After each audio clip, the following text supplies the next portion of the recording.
Sheru स्वप्नामध्ये imagine घरी नसताना असं तुला आयडिया कशी सुचली आज? भूक लागली होती मला. आज माझ्या मुलीनी पहिल्यांदा एवढ्या छान प्रकारे चपात्या बनवल्यात कोणाची मदत न घेता. आणि कोणाची न मदत घेता. आम्ही नवरा बायको जरा काही कामानिमित्त बाहेर होतो. आत्ता आम्ही काहीतरी 10 वाजता घरी आलो. आता वाजलेत 11 वाजायला आलेत. तर म्हटलं आता घरी जाऊन स्वयंपाक पण करायचा आहे.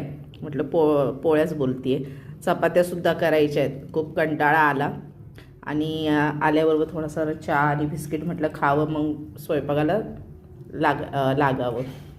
तर तिने सरप्राईज केलं मला, म्हणजे आमच्या दोघांनाही, नवरा बायकोंना. खूप छान प्रकारे चपाती तिने बनवली, पहिल्यांदा बनवली आहे. आणि बघा ना किती छान मस्त गोल आकार आलाय, खूप छान. आणि चव पण छान लागतीये. मीठ, आम्ही रात्रीचं मिठाला साखर बोलतो. आणि खरंच सांगते खूप चवदार लागतीये चपाती. थँक्यू पिल्ल्या.